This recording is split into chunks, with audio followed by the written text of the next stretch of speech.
সাংবাদিকসকলে আপোনালোকৰ সোৰ্স আমাক কয় জানো নকয় গতিকে আপুনিও আমাক আমাৰ সোৰ্সটোৰ কথা নুসুধিব কথা আছে মই কৈ লওঁ কাৰণ আজি আমি নামটো ক'লো যি কেইজন মানুহে আমাক খবৰ দিছে আমি নামটো ক'লো কাইলৈ পুলিচে উঠাই লৈ আহিব সেই মানুহ হাৰাশাস্তিৰ সন্মুখীন হ'ব আমি কাৰো অন্যায় কৰিব নোখোজো কিন্তু যদি এইটো ইনভেষ্টিগেশ্যন হয় ন্যায়ালয়ৰ তত্ত্বাৱধানত যদি ন্যায় ব্যৱস্থাৰ তত্ত্বাৱধানত যদি ইনভেষ্টিগেশ্যন হয় আমিও সেই সোৰ্সৰ নাম সেই পাৰ্টিকুলাৰ ন্যায়িক তদন্তৰ পৰামৰ্শ আমি কম কালি দেখা পোৱা গৈছে প্ৰেছ কনফাৰেন্সত আৰু তাৰ পাছত আজি দেখা পোৱা গৈছে আন এগৰাকী সাংবাদিকৰ প্ৰতি আপোনালোকে সন্দেহৰ সেইটো অজিত ভূঞা ডাঙৰীয়া তাত নিজে তেখেতে কৈছে যে এইটো মোৰ আৰু সেই সাংবাদিকগৰাকীৰ মাজৰ কথোপকথন এইটো আমাৰ পৰামৰ্শ কথোপকথন নহয় এইটো আপোনালোক ইনভলভ নহ'ব তেওঁ স্পষ্টকৈ কৈ দিছে এইটো অজিত ভূঞা ডাঙৰীয়া আৰু সেই সাংবাদিকগৰাকীৰ মাজৰহে কথা আমাৰ তেন্তে ৱাজবি হুছেইন ডাঙৰীয়া এটা উত্তৰ দিয়ক যে তেখেত তাৰ লগত জড়িত হয় নে নহয় আমিতো নাজানো আমি তেখেতক প্ৰশ্ন কৰিছো আমি মুখ্যমন্ত্ৰীক প্ৰশ্ন কৰিছো আমি কৈছো আপুনি ইনভেষ্টিগেশ্যন কৰক সভা আছিল সেই প্ৰশ্ন আপুনি ৱাজবিৰ হুছেইন ডাঙৰীয়াক কৰিব সেই প্ৰশ্ন আপুনি নাগৰিক মঞ্চ কৰিব নাগৰিক মঞ্চটো আমি নহয় অসম জাতীয় পৰিষদ নহয় নাগৰিক মঞ্চ বেলেগ বস্তু এটা বেলেগ এটা এনটিটি বেলেগ এটা অস্তিত্ব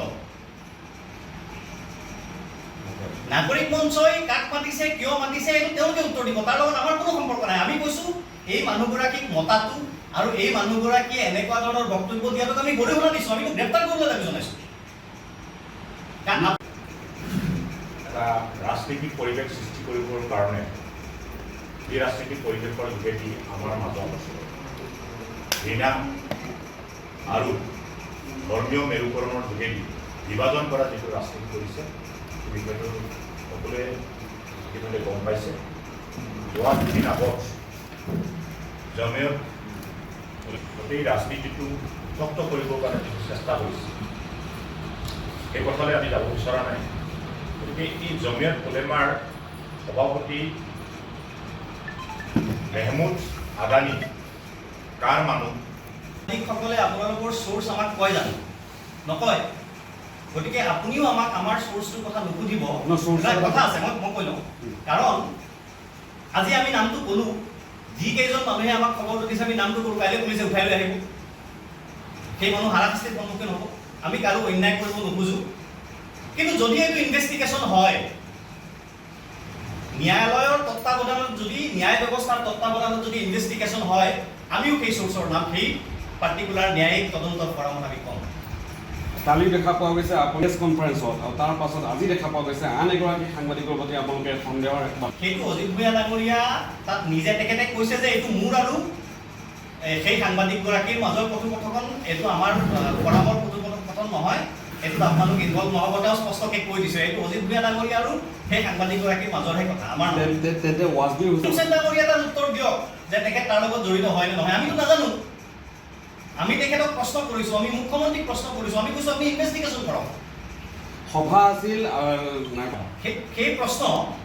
সেই প্ৰশ্ন আপুনি ৱাজবিৰ হুছেইন ডাঙৰীয়াক কৰিব সেই প্ৰশ্ন আপুনি নাগৰিক মঞ্চ কৰিব নাগৰিক মঞ্চটো আমি নহয় অসম জাতীয় পৰিষদ নহয় নাগৰিক মঞ্চ বেলেগ বস্তু এটা বেলেগ এটা এনটিটি বেলেগ এটা অস্তিত্ব নাগৰিক মঞ্চই কাক মাতিছে কিয় মাতিছে এইটো তেওঁলোকে উত্তৰ দিব তাৰ লগত আমাৰ কোনো সম্পৰ্ক নাই আমি কৈছো এই মানুহগৰাকীক মতাটো আৰু এই মানুহগৰাকীয়ে এনেকুৱা ধৰণৰ বক্তব্য দিয়াটোক আমি গৰিহণা দিছো আমি গ্ৰেপ্তাৰ কৰিবলৈ দাবী জনাইছো এটা ৰাজনৈতিক পৰিৱেশ সৃষ্টি কৰিবৰ কাৰণে এই ৰাজনৈতিক পৰিৱেশৰ যোগেদি আমাৰ মাজত ঘৃণা আৰু ধৰ্মীয় মেৰুকৰণৰ যোগেদি বিভাজন কৰা যিটো ৰাজনীতি কৰিছে সেই বিষয়টো সকলোৱে ইতিমধ্যে গম পাইছে যোৱা দুদিন আগত জমিয়ত গোটেই ৰাজনীতিটো উত্তপ্ত কৰিবৰ কাৰণে যিটো চেষ্টা কৰিছে সেই কথালৈ আমি যাব বিচৰা নাই গতিকে এই জমিয়ত উলেমাৰ সভাপতি মেহমুদ আদানী